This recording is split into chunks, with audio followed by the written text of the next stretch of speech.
Can I please get a big round of applause for Evanna Lynch and Robbie Jarvis. Welcome, welcome.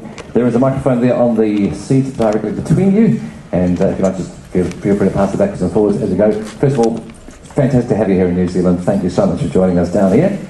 We have a legion of dedicated fans out here in the audience, and this, as a panel, is an opportunity to ask questions of our duo here on the couch. So, ladies and gentlemen, if you have any questions you'd like to fire away, we should start away. We understand we're under some time pressure, so let's get on. Oh, look at that! What? Not a single person. No. That's a short one. Absolutely. Here we go. Start up at 10.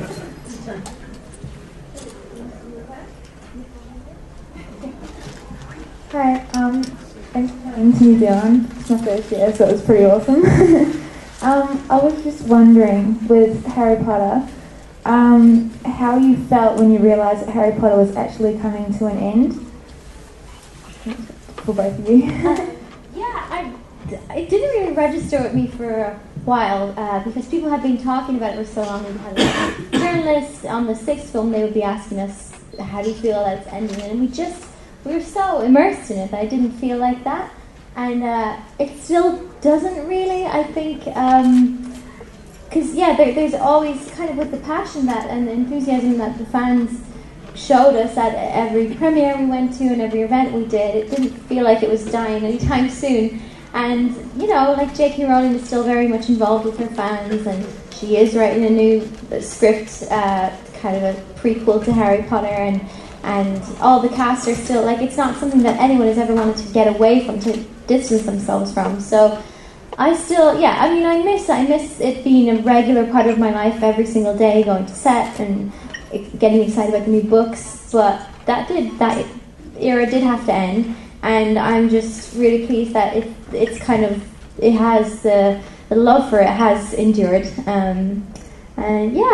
The very last day of filming, I completely broke down and thought this is the end of the world. But as I say, it's all these events that we have and people still writing about it and supporting it. It's kind of it's not gone.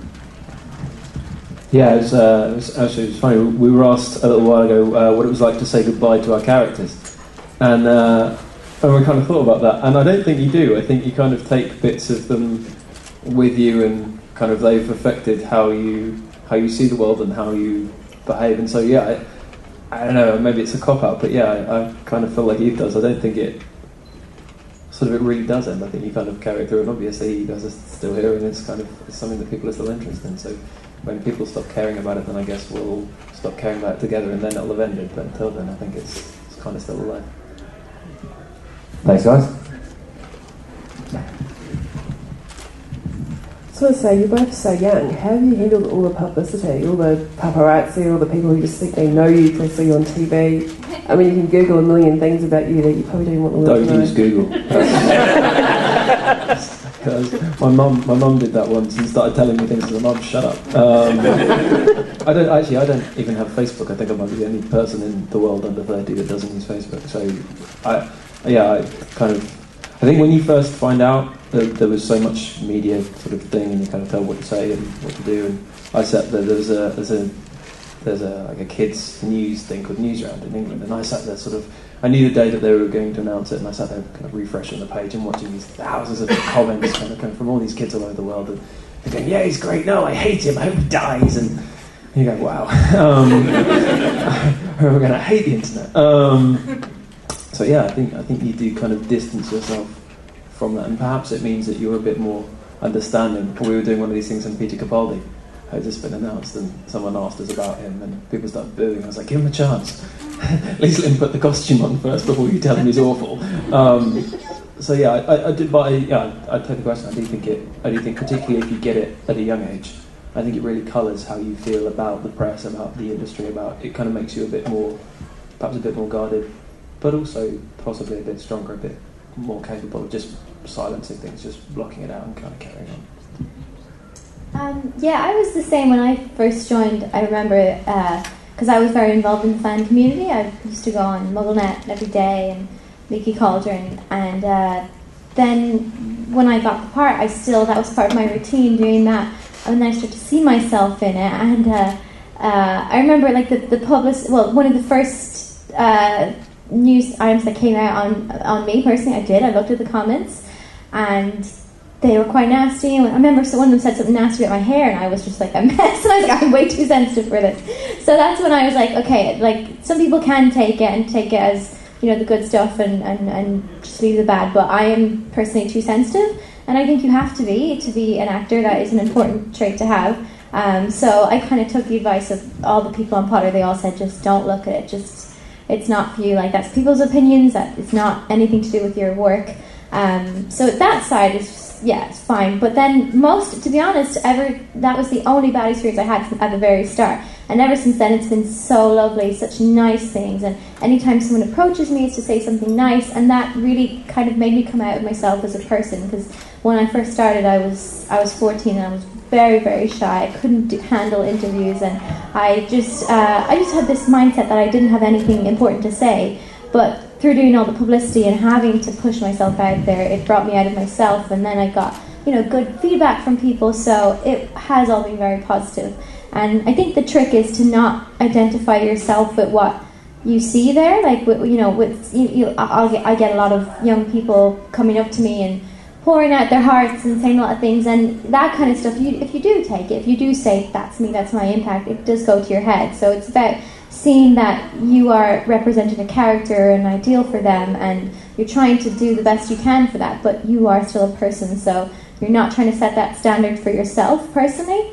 But yeah, I think it is difficult. I definitely went through a phase of reading a lot of self-help books to try and deal with all this stuff, try and get all spiritual, but yeah, it does make you stronger, for sure. Just focus on the positive, and anyone who's just negative, just think, well, they're just jealous, so, you know, they're sitting in their parents' basement, writing a little fanfic, getting upset, so ignore them. And it's never be as bad as poor Ben Affleck. I mean, he got selected to do Batman, and the first comment he heard was someone blogged, and all they said was, no! Ben Affleck. Yeah. So. Yeah, but in relation to that, I mean, after Ben Affleck was cast, someone posted a whole diatribe about how awful the casting was and stuff, and at the bottom they put, this is what people wrote about Heath Ledger playing the Joker. You know, let's be honest, we know nothing. Yeah. Leave it to the professionals, and then we'll watch it, and then we'll decide. You know? That's kind of my feeling about it. I don't really think, like, there's people who do sit at home criticizing, and I think that's not adding much to the world personally, so I don't really want to take advice from them. If someone like David Yates, who's the director, or J.K. Rowling, who is a creator, who's a writer, they have some feedback for me, then that is valuable. But someone who just makes their life out of putting others down, I don't know, they're not the most important person, they're not the first person I listen to, basically. Question from here. Hi, just wanted to know, and it's probably been asked millions of times, but hey, I'm asking it for the first time from me. But how much of a process was it in creating your characters? How much advice did you get from the director? How much advice did you get from JK? And how much advice did you take from the books and from your own idea of what the character should be like? It's funny, since I've been doing this project since Potter, I've had to do so much more work, because with Potter it was just there. I felt like I was young. I think when you are young you tend to just imagine a little bit more, and so yeah, I didn't really have to work that hard. As I say, I read the books back to back, inside out, knew them so well. So then, if anyone did, and there were some times during the process of creating the character's look and everything, that the producers and directors wanted something different, I was like, nope, this is not how it is, because I knew the books back to front. So I just had a very clear idea of her, and I was lucky enough that David Yates was my director. And he was someone who he always respected that each actor knew their character better than anyone else in the world, even better than he did. Even, you know, if he wanted to, if he did want to give you ideas about the character, it would be through questioning, and it would be it was collaborative all the time. So yeah, I think, and as I say, I was obsessed with Luna. I did used to write fan fiction and do fan art about her and everything, and then I met J.K. Rowling. I'd been talking to her about Luna, and she gave me some helpful notes. But but nothing major. I think it was as I say, it was there because it was part of my childhood. There wasn't a lot of work to do. Yeah, we were having exactly this conversation not that long ago. We were talking about having to do work on characters and sort of prepare another character, and we were saying, this is a lot of research to be doing. I didn't have to do this research for Potter, and I laughed. I said, of course you did. You read the books relentlessly. That's your research, that's why I think as an actor, that's when you have the most fun on projects. When the research that you do is something that you like doing. When it's not, it doesn't feel laborious. It feels like an exciting process, uncovering things that you like doing. I had a different experience to it, obviously, because a lot of the decisions about James had been made through Adrian, and with previous directors, and so I kind of came on board. Unfortunately, they didn't let me they'd already made Adrian. Adrian plays James from the first film onwards, so James is an old man. Of course, he died when he was in his 20s, so that should never have happened. But hey, never mind. Not that I'm bitter or anything. Don't tell him I said that.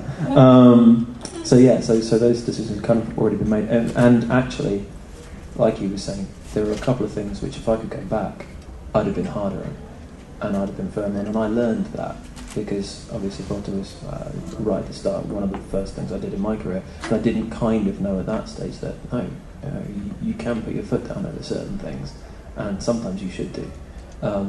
It was an exciting process in that respect, and a great learning process. But yeah, the research aspect of it as an actor, that's everything. That's, if you talk to any of the older actors and they say, oh, how do I become an actor? They just say read some more. So I do think as well it's about love, how much you love the character. It's the same way when you love a person, you don't think too much about all that you do for them, and when you love a character, you don't think it's work that you're doing. It just is, and so there have been characters since I've played, and I have to work a lot harder because I don't care about them as much. But Luna, I love her so much that it didn't matter anything I had to do, and I was so thorough about what her wants were and her needs and all that kind of thing. So yeah, and I think that the more you love the character, the better representation you give, because you just want to give everything to them. I certainly didn't realise that. I've only actually found out after doing these kinds of conventions and meeting all the other actors that I never got to work with. But I think they deliberately found, certainly in the younger actors, people were massive fans, huge fans. I think everyone knows about her. But yeah, I think all of the guys you meet, lots of us, I said yesterday in an interview, I was writing fan fiction about the Marauders before they cast me. So I think, and that comes up in the interview process, while they're auditioning you, they say, hey, do you like the books? And then you rant on and on and on for 25 minutes about it. You go, okay, he likes the books. So I think that was a conscious choice. I do think that was deliberate, that they wanted to find people who,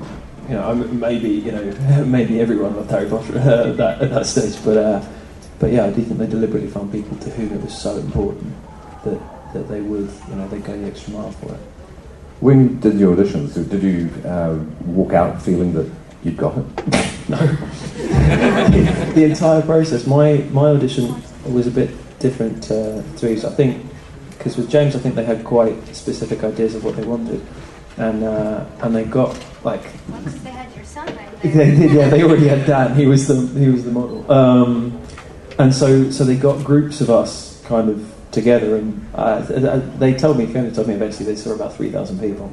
But I was so certain, initially they didn't tell us, they just told us they were casting Marauders, so we did a general and kind of those things. And I thought maybe, Lupin or something, and then we kind of went through it, and I thought there's absolutely no danger they're ever going to cast me. And I was lucky enough to have a few friends in each of the rounds with me, so I just kind of played with them, and we played games for the first sort of 2 or 3 rounds, and I love games because I'm super competitive. So, and then they started giving a script, and and then they got the lilies in. And I remember one of my last auditions was in North London, was in Portobello Road. And I like to get to castings a little bit early, and so I was walking up there, and there were all these absolutely heartbreakingly beautiful red-headed girls walking towards us. I was like, wow! It all went through my mind. If a bomb goes off in this part of London, that's an entire breeding stock wiped out. There will be no more ginger babies in England. And at that audition, it was the first time I met David, and they had all of us there. There were all the actors who they thought might be James and Sirius. and they asked us to play this game. I've told this story loads of times, so if you've heard this, zone out. But the game, the warm-up game, like a drama game, was that we had to go around and tap, I think it was 10 people on the head. And there's all these nervous actors there and lots of energy, and they were trying to burn it off, basically. And everyone was going around trying to tap each other on the head, but because you're trying to tap other people, it makes it kind of difficult. And I saw by the side of the room there were 5 people sat, stationary targets. And they were David Yates, David Heyman, the other David, I think, a production assistant, and the casting director.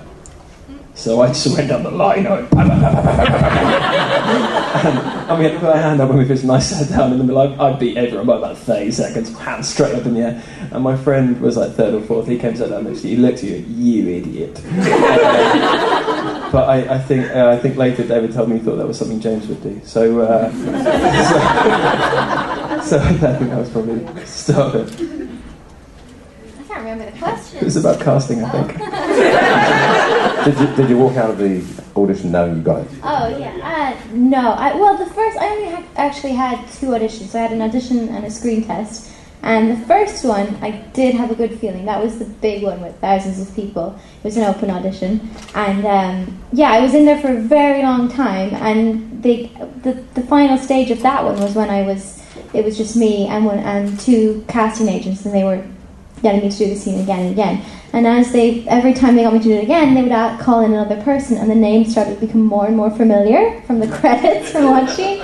So I started to get more and more nervous, and but yeah, they did seem interested, and that's when I was excited then. However, the next one, which was the screen test, it was a big day. It was like in costume, and Daniel Radcliffe was there, and David Yates, and I didn't know how the day went because it was just such a blur, and there were so many things like being on the set and Dan talking to me and not being able to respond, that kind of thing. It was really scary, and at the end of the day, it was like a full day, and at the end of the like a day of filming, David Yates gave me a book, Order of the Phoenix, and I was kind of like, well, of course I already have this. I don't know why you're giving me this. But he signed it, and he said, you did a great audition, or you did great work or something. And I thought it was a sign off, as in like, nice try, nice job, have a book. So I went back, and they put us up in a really nice hotel. My dad was super excited, was going to get all the free food. I just cried. He spent the whole night just stroking my hair, being like, it's okay. But I just thought like I'd ruined it, because it was like it got so close. It was like the best day of my life, and I just blown it. So I just was pretty much suicidal. But yeah, 3 days later they called and said I got it. So I have no judgment. I don't mind. Sorry. I hope you don't mind if I ask 2 kind of related questions. Firstly, is it really hard to to make friends now, being so well known? I mean, I don't know if it is hard generally, but there's that. And then, if you hadn't been in that profession, can you imagine yourself doing? Because you said before that you're sort of creative people. What can you sort of imagine yourself doing if you weren't acting? Yeah. The friends thing, not really. I think when people are way too nice, I'm usually a little bit careful, because it's for a reason, and you want it to be for the right reason. You want to get to know them first. But I think so many people know Harry Potter now, and I usually I'm terrible for taking classes. I always want to be in classes and just learning things, and my mum's always like, stop spending money, you're educated now. But I do, and there's always a few people like, you look for, and I just say, by the way, I did this, because I'd rather say that, ask the questions, and then start to get to know the person rather than them wondering. So yeah, once you get that out of the way, it's just like it's the elephant in the room, and just get it out of the room, and it's fine. What was your other question? What would you do? It would have to be something creative, because I am so impractical and ditzy and just a mess generally. Robbie helped me the last few days. He helped me work out how soon I'll go bankrupt if I don't manage my finances. It's not fun. I'm like not business minded, so it would have to be something creative and pay someone like him to do the business. I'd probably be a writer. I really enjoy writing. But yeah, it's something acting is something I feel like I've got a good head start now, so I want to keep doing it. Yeah. I mean, the friends thing. I don't know. I think I kept a lot of the same friends I had beforehand for a long time, for a really long time. Almost because it's one of those things. But it feels it feels childish to complain about it, because as an actor, you kind of want people to sort of be aware of what you do, and that's what everyone's shooting for. So then to kind of get that and go, oh, for God's sake, this is so hard, does feel a little silly. So no, I mean, and it's nice. You never get anyone come up and go, I hate you. Well, hopefully not. So yeah, and very quickly, if people are after something, very quickly they realise you're not as cool as they think you are. Yeah, and they kind of fall away very fast too. As far as what I do, God, I don't know. I used to want to be Superman.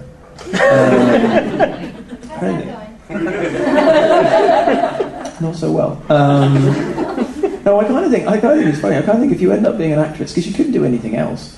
That's always the advice I give people. Like, if you can do anything at all, try that first. And if you can't, you end up as an actor. I was trying to be a footballer, and that didn't work. So so I don't know. Genuinely, I'm one of those people on the side of the road, probably.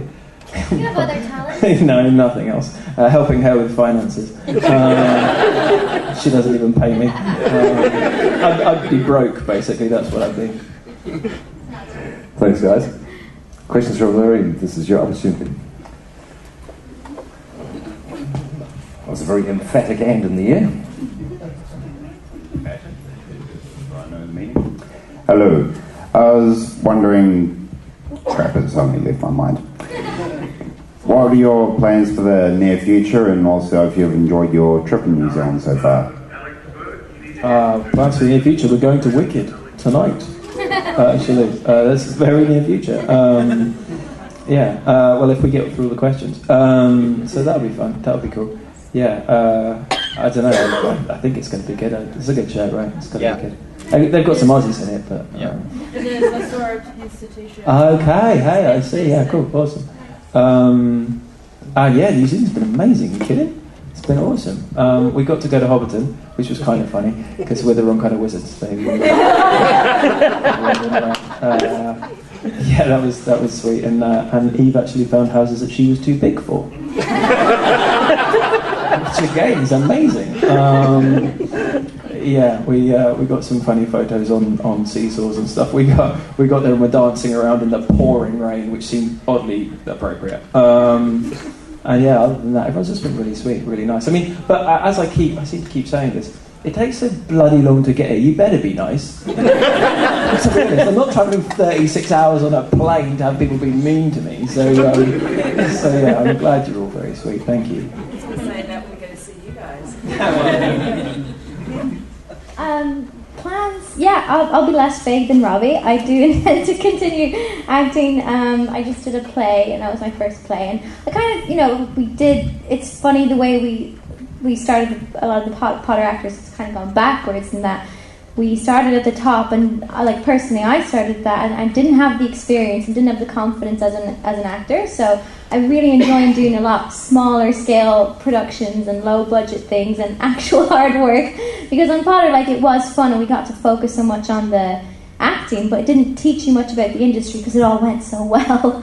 Nothing, and when things, and as I just did a play and basically everything went wrong, and I feel like I learned so much on it, so I'm kind of enjoying those average productions at the moment, I'm doing... The director's going to be watching this. He thought it went really well. Well, but it's fun. It's it is when there's less money and when there's not as much. Stop laughing. It's not fun when there's less money. No, it is, because it challenges you. It makes you have to make a lot out of a little, and that's more fun. And not more fun. It's just different. But I'm doing an indie film in Ireland soon, which is. It's about, well, I can't say much about it, but I can't, it's not even signed yet. But just those kind of things. And I have a plan B. I'm a yoga teacher as well, so I teach yoga. Namaste.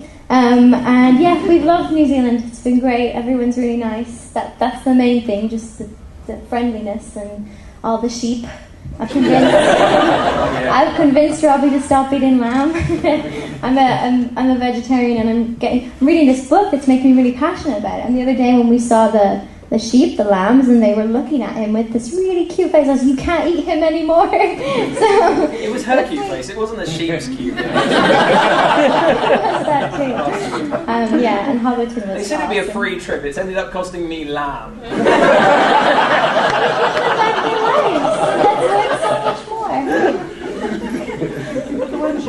I will take another question on that note. I thought it was time for a dumb question. What do you think Luna did when she left Hogwarts? And what did he do to amass all that gold that Harry got? That is okay. That's a good one. I was going to say died, but it's not funny, don't laugh. Well, it's actually known what Luna does because J.K. Rowling did a web chat after the books, and she became a naturalist and kept looking for those animals. And I actually did ask J.K. Rowling, does she ever find the crumplehorn snorkack, which is like the animal she talks about?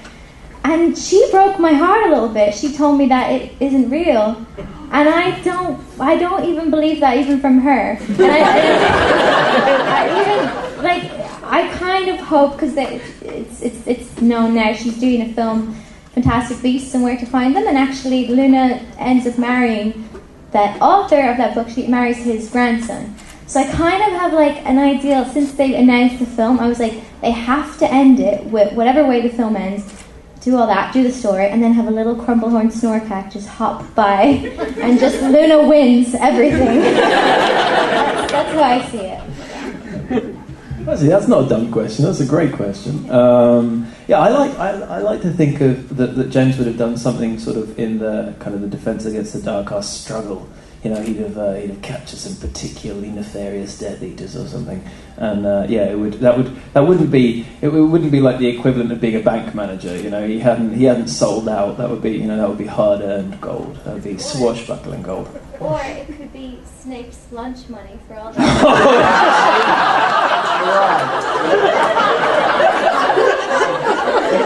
I'll have you know, I ended up as head boy, thank you very much. I wasn't still taking his lunch money. I come from a long and distinguished family.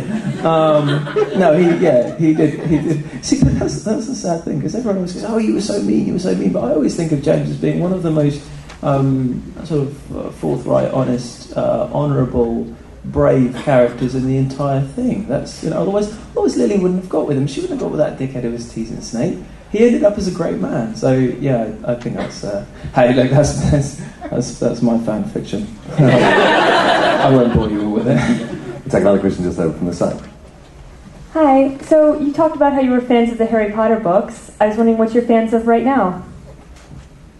Good question. Right now, we are pretty into Avatar. So we both watched Avatar. Yeah. So we've been it's been a game that we've been playing.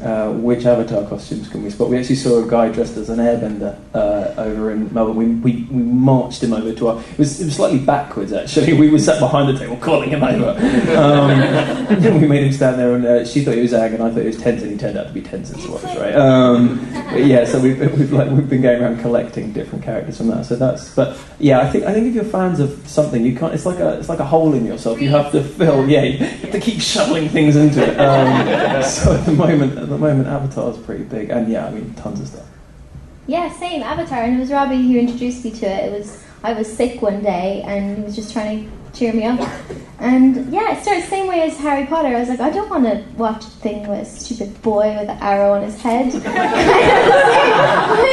The same response I gave to my mum when she ended up crying over Yeah, I did. What episode was I crying on? When he loses Appa. Oh yeah, I couldn't. I had to fast forward. She was like, "What happens? What happens?" I'm not telling you. And Sherlock, she cried when Sherlock died as well. So yeah, this is basically it's my fault. I keep introducing things I know she's going to fangirl over, and I know full well it's going to happen. I do it anyway. So that's mean. I think. What kind of friend is that? Yeah, no, tons of stuff. I just have a quick question. Sorry for another one. With your hair in the movies, did you have extensions? No, I didn't. Oh, no. Sorry about it. Was it your hair, or did you have extensions? Did you dye it? I had extensions, yes. But at first, when we were first trying to choose Luna's look, they wanted it to be dark hair and to have it. They dyed my hair brown. And I remember when they did it, I wasn't really aware because I wasn't someone. I was very shy, as I say. I didn't really speak up. They dyed it brown. I was like, oh, they're doing it to disguise me, because the next day a lot of the press came and it was crazy and they didn't recognise me. And then it was only a few days I was back on set, so I was like, so when are we getting rid of this dude, this silly mousy dude? And they were like, no, that's it. And then that's when I put my foot down. That's when the Gryffindor me came out. I was like, no, she's having long blonde hair. She's, fairy. Deal breaks in my dressing room now. But then they all agreed it was the same. But they were just so worried once they dyed it. They were afraid that people were going to think I looked like Draco's sister, and that there'd be all these conspiracy theories, and that we were hinting at that. But I don't think we still get that. People do think we look alike, but if you watch the films close enough, I think you'll know they're very different characters. It was extensions most of the way. Thanks. We'll take one from over on this side here. Oh, hi, you mentioned fan fiction just before. So I thought I'd ask a question about that. How much do you read it, and if so, how much? I used to read it all the time, and for the same reasons that I think most fans do. It kind of bridged the gaps between books. When I would need my fix, and after reading them 8 times, you need something new. So I did. I found a few good authors that I really liked. I think it was like Fan Fiction Alley or something. But then I had a really horrible experience where there was a section I never used to go to. It was like the restricted section. And I just would run out of all my fluffy, happy, sweet things. The restricted section? It was. And I was like, okay, maybe there'll be a bit of blood. Harry ended up getting pregnant with Draco Malfoy's baby. Because wizards can, you know? So, the problem was, the writing was so good, and so almost like, it was at times like J.K. Rowling, that I believed it. And then I tried to go back to the books, and I was like, I can't believe you did that, Draco. And I just couldn't, and it took me, I had to like stop reading the books for about 2 months before I could go back and separate pregnant Harry from actual Harry. So my fan fiction love ended there. Yeah, on that note, I don't think I'm grown up enough to read that kind of stuff. I don't have to wait a few years. I actually, my mum's an author, and I said I sort of dabbled. I know she wrote fan fiction as well. Not that kind of fan fiction. Neil Gaiman had a great quote about fan fiction. He said it's training wheels for writers. Because someone's already made the characters and they've got the world. You just kind of, it's like a sandbox. You jump in and play in it. I kind of like that. And I write now as well. I kind of think it's sort of something that you use on your development, kind of as you go. You play with that. So I do think it definitely has a case. I think there's a place for it in the restricted section. But no, I to be honest, I don't still read it. No, not anymore. Robbie, you're saying you're writing. Are you writing books? Are you writing scripts, screenplays? I've just finished a screenplay, which it turns out it looks like I'm going to be directing when we get back to England, which is kind of scary. But as someone who sat down with me explained, if it goes well, then you'll wish you'd done it, and if it goes badly, then you'll blame the person who did do it. So it's kind of a lose-lose if you let someone else direct the thing. So it's but it's one of those things. I think if you're an artist. Actually, I think maybe you can expand on this. I think it's one of those things, in England, we're very precious about the idea of you doing more than one thing. But in LA, particularly, in the US, they're really encouraging. If you were a creative person, then why wouldn't you write? Why wouldn't you produce? Why wouldn't you direct? Why wouldn't you paint? Why don't you make music? Why don't you, if you're a creative person, they don't want to put you in one box and, you're an actor, that's all you do. Whereas, and I don't think creative people are like that. I think if you're a creative person, you tend to have leanings to do lots of different things. So, that seems to be something. The time I spent out in LA, that's what I came back with. I was writing a screenplay, and so was everyone else. I think that's a difference. Will that be your directorial debut? Oh yeah, hell yes. I used to I say that actually, before I went to university, I used to write, there's a company called the National Youth Theatre in England, which they've had little actors like Orlando Bloom and Matt Smith and people like that. So yeah, exactly. Yeah. You just look them up. So I actually used to write while I was there. I sort of thought, I was being jovial earlier, I sort of thought I was going to be a writer. With this face, I thought, well, what else can I do? So I thought, and then sort of acting kind of took precedence for a bit. But no, it's definitely something I'd like to do more of. Cool. Are you? Is that your bent as well in terms of future work, self-creation?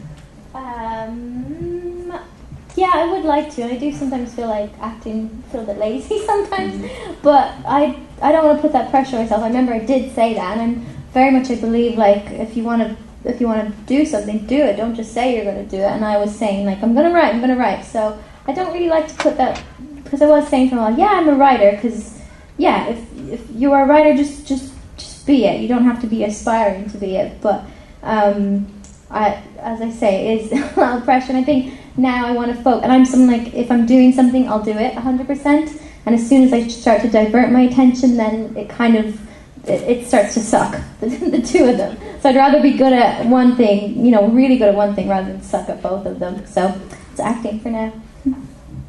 Thank you. Take some further questions off the floor. 5 minutes left. Hi, Luna's one of my favourite characters. Was it difficult to get into that mindset of being like slightly detached from reality, or is that sort of easy for you?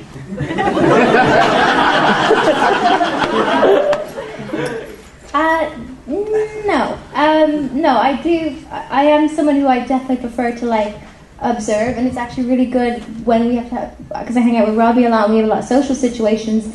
And he's the talker, and I'm the one who just sits back and looks at people. I really like that, and that's kind of the way that I think that's the way Luna is. Like, she kind of considers everyone. She doesn't look at them to judge them or think that she has to immediately start talking or start impressing people. She just wants to, appreciate you, and that is, she views the world like, what can she learn from it? What can it teach her, rather than what can she give to it, or what impression can she make on people.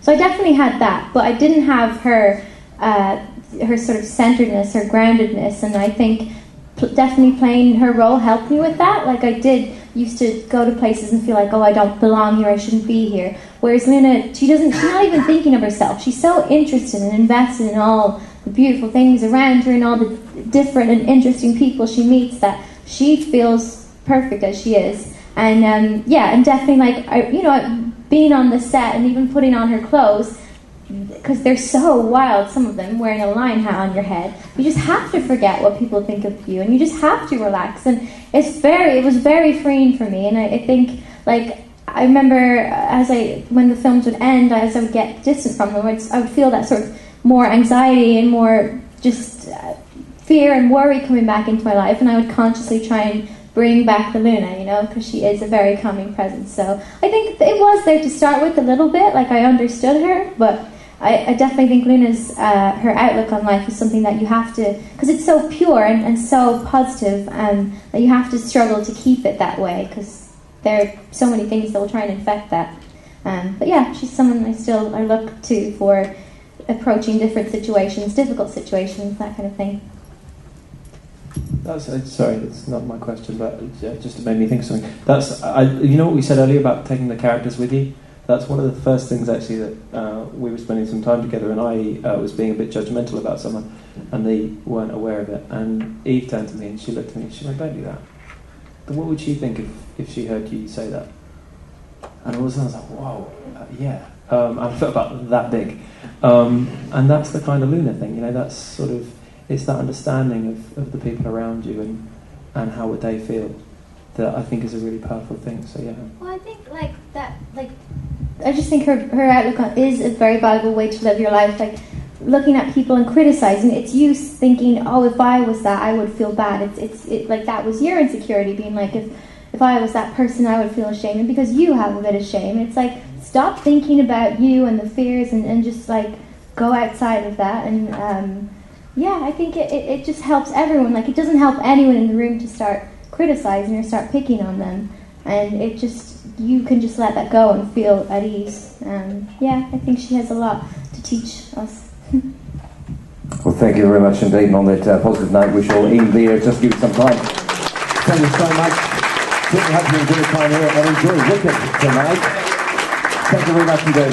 Evanna Lynch, Robbie Jarvis, ladies and gents. Big round of applause one more time.